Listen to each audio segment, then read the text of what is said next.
अस्सलामु अलैकुम वरहमतुल्लाहि वबरकातुहू व मग़फ़िरतुहू। सभी पर अल्लाह की सलामती हो, रहमतें और बरकतें नाज़िल हो।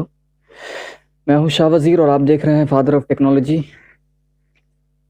ए YouTube channel for everything for everyone, सभी के लिए है बहुत सारी चीज़ें। तो आज का जो टॉपिक है वो सेक्शन 1.2 से ही रिलेटेड है, मतलब जिसमें हम लोगों ने पिछले वीडियो में देखा था कि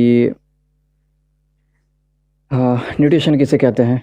उसके बाद आज हम लोग पढ़ने वाले हैं मोड्स ऑफ़ न्यूट्रिशन के बारे में। थोड़ा सा हिंट मैंने दे दिया था पहले ही कि मोड्स ऑफ न्यूट्रिशन में कौन कौन से सब जानते हैं, अच्छी तरह जानते हैं। ऑटोट्रॉपिक एंड हेटेरोट्रॉपिक न्यूट्रिशन, यानी खुद से अपना खाना बनाना जो कि ग्रीन प्लांट करते हैं और किसी और के ऊपर डिपेंडेंट नहीं है, हेटेरोट्रॉपिक।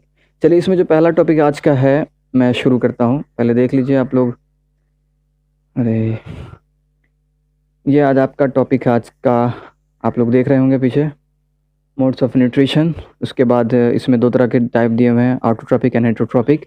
आज हम लोग पढ़ेंगे ऑटोट्रॉपिक न्यूट्रिशन, ठीक है। ऑटोट्रॉपिक न्यूट्रिशन में भी कितने तरह के होते हैं, ऑटोट्रॉपिक न्यूट्रिशन और उसके टाइप पढ़ेंगे, और इंशाल्लाह नेक्स्ट वीडियो में हेटेरोट्रॉपिक न्यूट्रिशन और उसके टाइप्स पढ़ेंगे इंशाल्लाह।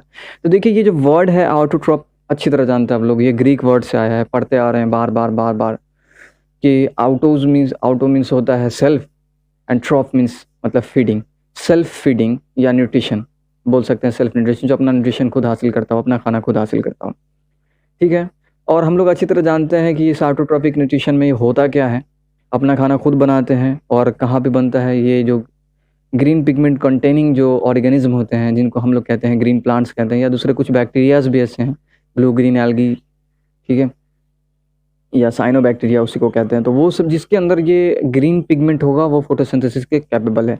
और ये फोटोसिंथेसिस में होता क्या है, फोटोसिंथेसिस में सिंपली जो है, जो रॉ मटेरियल से लेकर के कार्बन डाइऑक्साइड एयर से लेकर के, फिर जो है वाटर रूट के थ्रू प्लांट ले लेता है, पत्तियों के थ्रू कार्बन डाइऑक्साइड लेता है, पता ही होगा ना आपको, ये तो पढ़ते हुए आ रहे हैं स्टोमाटा के थ्रू। तो और सनलाइट के प्रेजेंस में क्लोरोफिल भी होना चाहिए, तब जाकर के ग्लूकोज C6H12O6 का फॉर्मेशन होता है, और ऑक्सीजन जो है बाय प्रोडक्ट के फॉर्म में वहाँ से निकलता है। तो ये एक्चुअली होता कैसे है, सिंपल सी इसका ये एक फार्मूला है, मतलब ये प्रोसेस है, आगे भी देखेंगे इंशाल्लाह हम, कि इसमें एक सिंपल सी चीज़ होती है कि जो दोनों रॉ मटेरियल है, कार्बन डाइऑक्साइड एंड वाटर, इन दोनों को ले करके सनलाइट के प्रेजेंस में कह सकते हैं हम लोग मतलब फोटोलाइसिस। क्लोरोफिल क्या करता है ना, वो क्लोरोफिल सनलाइट को एब्जॉर्ब करता है, उसकी एनर्जी को, और फोटोलाइसिस करवाता है किसका, वाटर का और कार्बन डाइऑक्साइड, मतलब इन सब दोनों चीज़ों को, ओवरऑल वाटर को अगर मतलब तोड़ करके जोड़ना, पहले टूटता है वो सब चीज़ें टूटती हैं, फिर जा कर के जुड़ती हैं आपस में, तब जा कर के एक सही ढंग में अरेंज हो करके, एक तरह का केमिकल रिएक्शन है ये, सही ढंग में अरेंज हो करके तब जा कर के ग्लूकोज का फॉर्मेशन होता है। सनलाइट की एनर्जी कहाँ खर्च होती होगी, ज़रा सा सोचिए, दिमाग लगाइए ना। फोटोलाइसिस में सनलाइट, फोटो मीन्स लाइट, और लाइसिस मतलब तोड़ना, यानी लाइट के हेल्प से, लाइट एनर्जी के हेल्प से किसी चीज़ को तोड़ना, ठीक है, तब जा कर के फिर वापस अरेंज होते हैं मॉलिक्यूल्स और एक ग्लूकोज का फॉर्मेशन होता है, ठीक। अब देखिए यहाँ पे बहुत सारी चीज़ें हैं। ऑटोट्रॉपिक जितने भी और ग्रीन प्लांट्स हैं वो सब के सब जो है अपना खाना खुद बनाते हैं, अच्छी तरह हम लोग अच्छी तरह जानते हैं इस बात को। नॉन ग्रीन प्लांट्स जो है are not autotrophic, non green plants भी होते हैं जो कि ऑटोट्रॉपिक नहीं होते हैं। बहुत सारे बैक्टीरिया जो हैं अपना खाना खुद बना लेते हैं, जिसको ऑटोट्रॉपिक बैक्टीरिया भी कहते हैं। वो कैसे बनाते हैं हम लोग आगे देखेंगे। यहाँ पे ऑटोट्रॉपिक न्यूट्रिशन भी दो तरह का होता है, photo autotrophic nutrition and chemosynthetic nutrition. Types के बारे में मैंने बोला, वो टाइप्स मैं बता रहा हूँ। देखिए, फोटो ऑटोट्रॉपिक न्यूट्रिशन तो हम लोग जान लिए, ये क्या होता है, सनलाइट के प्रेजेंस में होता है। Photo means light, and autotrophic nutrition, autotrophic का अपने आप में मतलब होता है कि खुद से अपना न्यूट्रिशन हासिल करना, अपना खाना खुद हासिल करता है, और ये प्लांट जिसे बनाता है ग्रीन प्लांट्स। और मैंने साइनोबैक्टीरिया के बारे में भी बोला था, तो साइनोबैक्टीरिया या उसी को हम लोग बोल सकते हैं, ब्लू ग्रीन एल्गे भी बोल सकते हैं, उसमें ग्रीन पिगमेंट पाया जाता है। एक चीज़ यहाँ पे जो खास है वो है कीमोसिंथेटिक न्यूट्रिशन। इसमें क्या करते हैं ना, ये जो कुछ बैक्टीरिया वगैरह ऐसे होते हैं जो ऑक्सीडेशन करा देते हैं इन ऑर्गेनिक मटेरियल्स का, मतलब कि ऑक्सीडेशन कहने का क्या मतलब है, या तो ऑक्सीजन को जोड़ देते हैं उसमें, या फिर उसमें से हाइड्रोजन को निकाल देते हैं, या दोनों ही चीज़ें एक साथ हो सकती हैं। अब आप ज़रा सा ये सोचिए कि अगर सिर्फ ऐसे कह सकते हैं कि वो उसका ऑक्सीडेशन कराते हैं, तो जाहिर सी बात है कि मॉलिक्यूल को तोड़ना पड़ता होगा, तो हो सकता है आयंस में भी कन्वर्ट हो जाते होंगे। तो और एक बात और भी है कि पॉजिटिव आयन हो या नेगेटिव आयन हो, दोनों में से कोई भी स्टेबल नहीं होता है। तो स्टेबिलिटी वहाँ पे बहुत ज़रूरी होती है। तो कोई भी रिएक्शन जब होता है, वो चाहे वो ऑक्सीजन का जुड़ना हो या हाइड्रोजन का हटना हो, वो स्टेबल अगर होगा तो ही जा कर के वो ऑक्सीडेशन हो पाएगा वहाँ पे, और वो तभी जा कर के वो बैक्टीरिया जो है अपना खाना जो है वहाँ, मतलब अपनी एनर्जी वहाँ से हासिल कर सकता है। और एक चीज़ और भी यहाँ पे गौर करने वाली बात है कि फोटो ऑटोट्रॉपिक न्यूट्रिशन और कीमो सिंथेटिक न्यूट्रिशन में एक चीज़ बहुत बड़ी डिफरेंस है कि फोटो ऑटोट्रॉपिक न्यूट्रिशन जो है सनलाइट के प्रेजेंस में, यानी दिन में ज़्यादा तेज़ी से होती है बनिस्बत रात के। देखिए रात में, अब मैं बोलूँगा कि रात में आप बोलिए कैसे होता है या ऐसा कैसे हो सकता है, मतलब सनलाइट तो है नहीं। देखिए सनलाइट का रिफ्लेक्टेड लाइट है मून लाइट। ओवरऑल कोई भी लाइट, आप अगर घर में बल्ब जला करके भी अगर आप प्लांट को रख देते हैं तो वो फोटोसिंथेसिस करेगा। लाइट के क्वालिटी में कोई फ़र्क नहीं है। अगर हम वो पीला वाला बल्ब जलाते हैं तो कहेंगे कि वो दिन की लाइट रोशनी है, बहुत तेज़ रोशनी है। और अगर हम एलईडी बल्ब जलाते हैं तो कह सकते हैं कि सन का जो है रिफ्लेक्टेड लाइट है।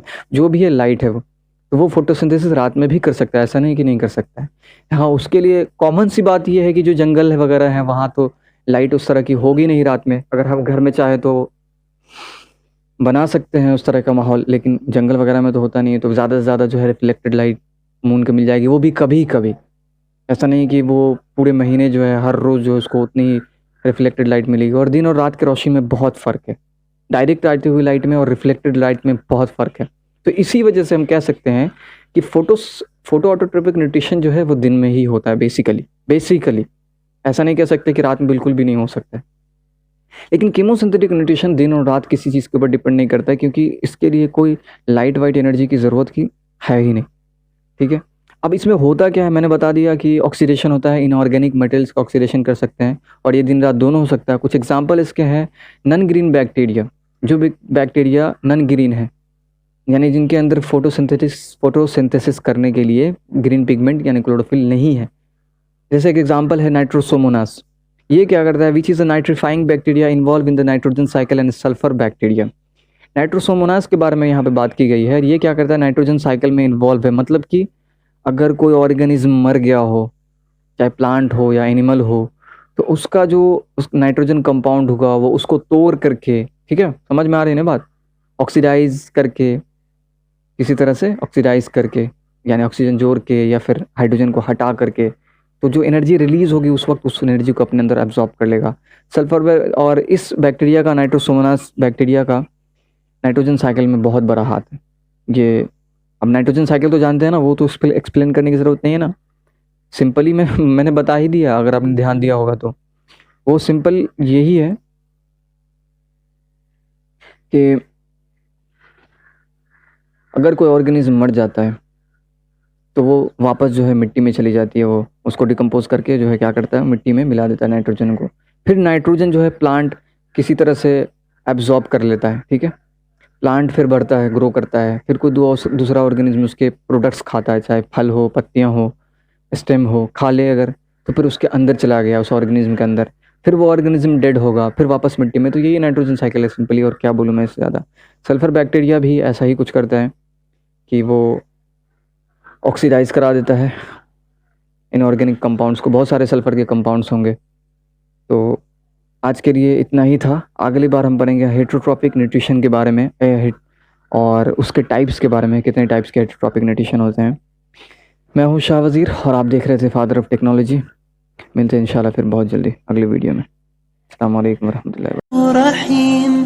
अल्लाहु युहिब्बुल मुहसिनीन व खालिकुना व राज़िकुना व हुवा अला कुल्लि शैइन क़दीर। Allah is Ghafur, Allah is Rahim.